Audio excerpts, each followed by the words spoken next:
السلام علیکم، یہاں زیب عباسی ایک نئے یوٹیوب پروگرام کے ساتھ حاضر ہے۔ ناظرین، شہباز گل کو جوڈیشل کر دیا گیا ہے، یعنی اب وہ جیل میں قید رہیں گے اور ضمانت کی درخواست اگر ان کی کورٹ آف لاء سے منظور ہوتی ہے تو پھر ان کو بری کر دیا جائے گا۔ 9 اگست کو گرفتار ہونے والے شہباز گل تقریباً 16 دن تک انہوں نے وہ گرفتار رہے۔ اس دوران 2 مرتبہ ان کا 2 دن کے لیے جوڈیشل ریمانڈ بھی ہوا، یعنی 2 دن ایک دفعہ جوڈیشل ریمانڈ پہ بھیجا گیا اور پھر اس کے بعد 2 دن دوسری مرتبہ ان کا جوڈیشل ریمانڈ پولیس نے لیا۔ لیکن اس پورے پروسیس کے دوران پروسیکیوشن یا استغاثہ ایک ہی بات بار بار کرتی رہی کہ ہمیں وہ مرکزی موبائل درکار ہے جو شہباز گل کے استعمال میں تھا اور ہمیں وہ موبائل نہیں مل رہا، اور یہ میں یہ سمجھتا ہوں کہ یہ اس کے اوپر پروسیکیوشن کی ناکامی ہے کہ ابھی تک جو اس پورے پروسیس کے دوران بھی وہ ایک موبائل فون برآمد نہیں کر سکی، اور خاص طور کے اوپر جب بنی گالہ سے واپسی پہ عمران خان چوک کے اوپر جب شہباز گل کو گرفتار کیا گیا تو اس وقت جو ڈرائیور تھا اس کو انہوں نے چھوڑ دیا، اور اس کو جو موبائل فون تھا اس کے بارے میں یہ پولیس یہ کہتی رہی کہ وہ موبائل فون شہباز گل نے جاتے ہوئے اپنے ڈرائیور کو دے دیا۔ تو اتنی جلد بازی میں گرفتاری کی گئی کہ جو مین ایویڈنس تھا اس کو پولیس جو ہے وہ ریکور کرنے میں ناکام رہی۔ تو یہ ایک ناکامی کا پہلو ہے پروسیکیوشن کے اوپر، اور دیکھنا یہ ہے کہ اس معاملے کے اوپر جو ہے وہ پولیس اپنے اندر ڈپارٹمنٹل طور کے اوپر جو ہے وہ اس حوالے سے کیا ریفارمز لے کے آتی ہے یا کیا بات کی جاتی ہے۔ دوسرا اہم معاملہ شہباز گل کے اوپر تشدد کا ہے۔ سب سے پہلے سابق وزیر اعظم عمران خان نے یہ کہا کہ شہباز گل کے اوپر جنسی تشدد کیا گیا، پھر اس کو شہباز گل نے خود اس سٹیٹمنٹ کو آن کیا جب پارلیمنٹ لارجز میں ان کی رہائش گاہ کے اوپر پولیس نے ان کو ساتھ لے جا کر چھاپہ مارا اور وہاں پہ تلاشی لی۔ تو اس دوران ہمارے ایک سینئر صحافی عبدالقیوم صدیقی صاحب نے ان سے سوال پوچھا، تو اس پہ انہوں نے اس موقف کی جو سابق وزیر اعظم عمران خان نے اپنایا تھا کہ شہباز گل کو جنسی تشدد کا نشانہ بنایا گیا ہے، اس جو موقف ہے اس کو درست قرار دیا اور یہ ایڈمٹ کیا کہ ہاں میرے ساتھ یہ جنسی تشدد کیا گیا ہے۔ آج جب یہ سماعت مکمل ہوئی تو پھر اس کے بعد جب شہباز گل دوبارہ F8 کچہری جو مقامی کورٹ ہے وہاں سے جب جوڈیشل ریمانڈ کے لیے باقاعدہ فیصلہ جاری کر دیا گیا، تو جب باہر نکل رہے تھے تو ہمارے ایک سینئر صحافی متی اللہ جان نے شہباز گل سے یہی سوال دہرایا کہ جنسی تشدد کس نوعیت کا کیا گیا، تو اس کے اوپر انہوں نے یہ ایک انکشافات کیے ہیں بہت اہم۔ شہباز گل نے انہوں نے یہ کہا کہ ان کو برقی کرنٹ لگایا، یعنی الیکٹرک کرنٹ لگایا گیا ان کی جو پوشیدہ حصے ہیں ان کے اوپر، اور اب یہ ایک بہت ہی سنگین نوعیت کا الزام ہے۔ لیکن حیرت کی بات یہ ہے کہ ان الزامات کے اوپر آج تک جو ہے وہ جوڈیشل سائیڈ کے اوپر کوئی اس کے اوپر کوئی ایکشن یا کوئی کارروائی یا اس کو جانچنے کے لیے کوئی پروسیس نہیں اپنایا گیا۔ ہائی کورٹ میں اب یہ معاملہ جو ہے اب دیکھنا یہ ہے کہ یہ کس طرح سے اس کو ہائی کورٹ اس تمام تر صورتحال کو دیکھتی ہے۔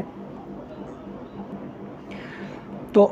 اسلام آباد ہائی کورٹ اس حوالے سے ایک اپنا فیصلہ دے چکی ہے کہ جو الزامات شہباز گل لگا رہے ہیں کہ ان کے اوپر جنسی تشدد کیا گیا ہے، اس حوالے سے ایک کمیشن بنایا جائے اور اس کمیشن کی تحقیقات جو ہے وہ ایک ریٹائرڈ جج سے کروائی جائے، اور یہ جوڈیشل کمیشن یا یہ فیکٹ فائنڈنگ انکوائری کمیشن جو ہے وہ یہ تمام تر تحقیقات کرے۔ تو اب یہ معاملہ وفاقی حکومت کے پاس ہے۔ وفاقی حکومت دیکھنا یہ ہے کہ وہ اس معاملے کے اوپر کیا تحقیقات کرواتی ہے یا نہیں۔ یہ صرف ایک کیس نہیں ہے، ماضی میں بھی جو پولیٹیکل پارٹیز اس وقت برسر اقتدار ہیں، چاہے وہ پاکستان مسلم لیگ نون ہے، پاکستان پیپلز پارٹی ہے اور ایون JUI ہے، ماضی میں کہیں نہ کہیں ان پولیٹیکل پارٹیز کو بھی اس طرح کے جسمانی تشدد کا سامنا کرنا پڑا۔ اور جیسے مریم نواز خود کئی دفعہ کہہ چکی ہیں کہ نیب نے جب نیب کیس کے معاملے کے اوپر ان کو گرفتار کیا گیا تو ان کو طرح طرح کی جو ہے وہ مشکلات کا سامنا کرنا پڑا، صحبتیں اٹھانی پڑی۔ اسی طرح سے سابق صدر آصف علی زرداری کا ہمارے پاس ان کی ایک مثال موجود ہے کہ جیل میں ان کے ساتھ تشدد کیا گیا اور ان کی زبان کے حوالے سے کہا گیا کہ اس کو کاٹنے کی کوشش کی گئی۔ تو یہ اس طرح کے واقعات ماضی میں بھی موجود ہیں، تو اور یہ خود پولیٹیکل پارٹیز اس طرح کے تشدد کا ماضی میں شکار رہی ہیں اور بدترین تشدد کا شکار بھی رہی ہیں۔ تو اس پہ اب وفاقی حکومت کو دیکھنا یہ ہے کہ وہ ان فیکٹ فائنڈنگ کمیشن بنا کے کم از کم شہباز گل کی حد تک جو وہ بات کر رہے ہیں اس کو انجام تک پہنچانے کے لیے کوئی کمیشن بناتی ہے، اور کمیشن اپنی رپورٹ کیا دیتی ہے یہ ایک بہت اہم معاملہ ہے۔ عدالتی کارروائی کے حوالے سے جو بتاتے ہیں آپ کو کہ مقامی عدالت میں جو یہ کیس چلا شہباز گل کے حوالے سے، ان کے جسمانی ریمانڈ کے حوالے سے، تو آج کی عدالتی کارروائی کے دوران سخت سیکیورٹی میں شہباز گل کو F8 کی مقامی عدالت میں پیش کیا گیا۔ اس کیس کی سماعت کے دوران پروسیکیوٹر کی طرف سے یہ موقف اختیار کیا گیا کہ ملزم کی اب بھی حراست جو ہے وہ درکار ہے، ضروری ہے، اور ان کا پولیگرافک ٹیسٹ کروانا ہے، اور ابھی تفتیش مکمل نہیں ہوئی۔ اور یہ بھی کہا گیا پروسیکیوشن کی طرف سے کہ 48 گھنٹوں میں جو اب تک جو جسمانی ریمانڈ جو پولیس کی پاس موجود تھا، تو اس دوران میں ایک موبائل فون ریکور کیا گیا، 4 USBs برآمد کی گئیں، اسی طرح جو کمرہ ہے اس کی تلاشی لی گئی، اور کچھ سوالات ایسے ہیں جن کے جوابات درکار ہیں۔ اور ابھی تک جو مرکزی موبائل جو شہباز گل کے زیر استعمال تھا وہ ابھی تک برآمد نہیں ہوا۔ تو اسلام آباد پولیس کی طرف سے 7 دن کی جسمانی ریمانڈ کی استدعا تھی، جس کو آج اسلام آباد کی مقامی عدالت نے مسترد کر دیا ہے اور ان کو جوڈیشل ریمانڈ کے اوپر بھیج دیا گیا ہے۔ تو اب شہباز گل جوڈیشل ریمانڈ کے اوپر ہیں۔ اب ظاہری بات ہے وہ پنجاب کی جیل میں ہوں گے، اور پنجاب میں پاکستان تحریک انصاف کی اپنی حکومت ہے، اور اب تو شہباز گل کو جو ہے وہ کوئی مسئلہ نہیں ہونا چاہیے۔ لیکن عجیب بات یہ ہے کہ سابق وزیر اعظم عمران خان ایک سٹیٹمنٹ پہلے دے چکے تھے کہ جو جیل ہے وہاں پہ شہباز گل کے اوپر تشدد ہوا، تو اس کے اوپر بھی بہت زیادہ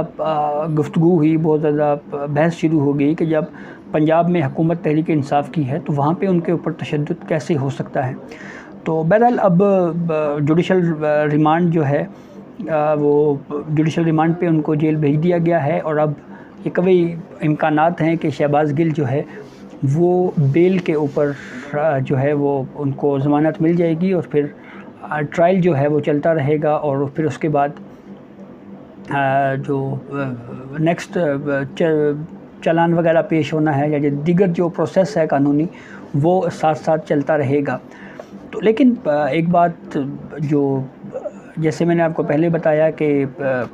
پرتشدد واقعات جو ہے وہ چاہے پاکستان تحریک انصاف کے حمایت یافتہ جو یا ان کے ہم خیال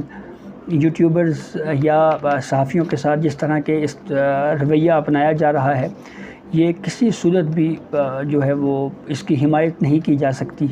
اور یہ ایک برا پریسیڈنٹ ہے، ایک غلط مثال جو ہے وہ قائم ہو رہی ہے۔ جیسے ایک پاکستان تحریک انصاف کی نظریات کے حامی یوٹیوبر جمیل فاروقی انہوں نے بھی یہ کہا ہے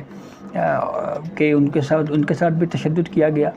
تو اب ان کا بھی معاملہ کورٹ میں ہے۔ تو اب دیکھنا یہ ہے کہ یہ تشدد کے واقعات جو ہیں یہ کب تھمتے ہیں، اور باقی اگر کسی نے کچھ آفینس کمٹ کیا ہے تو اس حوالے سے کورٹس موجود ہیں، لیکن یہ تشدد کے واقعات جو ہیں یہ نہیں ہونے چاہیے۔ تو بہرحال یہ اب تک کی اپڈیٹ تھی جس سے ہم نے آپ کو آگاہ کیا۔ بہت شکریہ۔